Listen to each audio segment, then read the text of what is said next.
Just yesterday, the Afghan government fell. The government of Afghanistan fell. And, hold on, sorry, walkie talkie. Um, yeah, the government of Afghanistan fell. And, it, it was. I heard. I had a friend. And, I knew it was getting bad over there. I knew that the Taliban, rebranded years ago. I knew this. Most Americans don't understand the issues with Taliban and that region of the world. They are politically, they rebranded themselves as a Islamic uh, uh, freedom fighter type, like soup kitchen type people.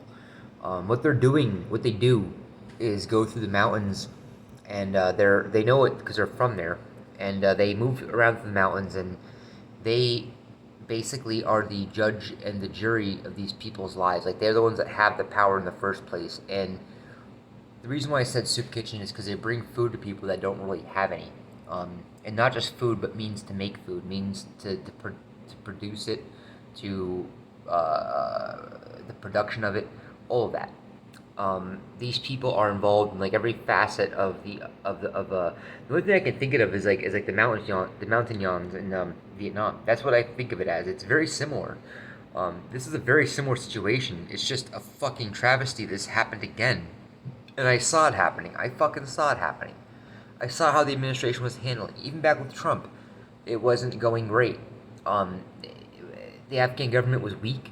They didn't have enough soldiers. They were exhausted. The soldiers they did have were exhausted.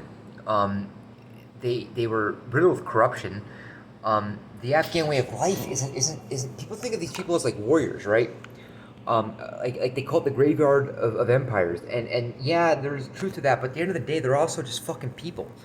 And the reality is, most Afghanistan is they're fucking farmers. They're not fucking assassins. Back at Alexander the Great's time, where they're fucking traveling to different nations and fighting for various militaries, and they're ridiculously, they're experts at what they did.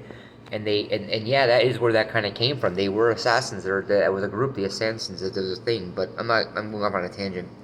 The point I'm trying to make is that Afghanistan is not that, though. That's not the reality. The reality is they vary from 5'7" to 5'10" people, men. Um, some of them can be pretty big in the mountains, but they're not very big people. But their legs are strong as fuck. But they're not very big people. Um, they're very, very they're very religious. They believe in what they do. Like, when they say something in their faith, they really follow through with it. Most of them, that's really what they believe. And yeah, but here's the problem. What we're dealing with now is not. It's not a movie. It's not noble warlords. Some of these guys are fucked up, man. They're just fucked up. They're twisted. They're uneducated bastards that have a cold heart and hate and just and don't want to deal with the war with America anymore. They really don't. And that's why this scares me. That's why I'm making this video, even, because I don't think people understand the situation really. Like, short of all out warfare with that nation again, with the Taliban having to recapture everything all over again, which I think it would be a lot easier than people think. You know, but it would be an insurgency again. It would be the same fucking thing, and it would cost so much. Short of all-out war, we have to now deal with the fucking Taliban government, and that's scary. It's really scary because they're going to send money to groups that don't like us. They're going to try to spread their interest in that part of the world. There's no two ways about that. That's what governments do. That's what humans do. That's what men do in general. You know, they spread their influence, and especially when you're a nation that is as hard to crack as that one. You know, the reality of it was is that we did not have enough troops. We did not. We did not commit to that as an actual war. If we used the same troops we used like in Vietnam, like people don't understand that. The war in Afghanistan, we didn't use anywhere near Vietnam levels. If we used 500,000 fucking men, that place would have been subdued. We would have had them on their fucking knees. We would have had them on their knees with a Beretta to their fucking brain and saying submit and study secular Islam or die. And they would have probably died. But that's besides the point. But that's what would have happened if we had 500,000 men, actual soldiers. Like if we had, and even in Vietnam, that number, only 100,000 were really soldiers, but we didn't have anywhere near that in Afghanistan. Not continuously. We needed to commit way more than what we did, and that's the reality. And we did, and we didn't follow through with the proper training with a lot of units in Afghanistan. There was rampant corruption. There's a lot of reasons why this occurred, but the ultimate reason is the fact that America, we weren't there anymore. You know, we the fact that Biden shut down Bagram from the rip was stupid. That was fucking dumb. You're gonna remove the Air Force? That's the air protection. That's that's your fucking artillery, bro. That's your CAS. That's your close air support, son. That's just gonna stop, you know, technicals rolling down the highway with dishkas and shit shooting at you. But no, you're gonna get rid of that. I mean, no wonder the fucking Afghans surrendered. They had no air support. Their air force was fucking. I don't even know why the Air Force. I mean, they were hitting targets. They were. I saw videos. I saw it. They were hitting targets, but they didn't. It wasn't enough. Not without America. They didn't have the training. They didn't. They just didn't have it. They didn't. They had like. There was something like 75 pilots they had.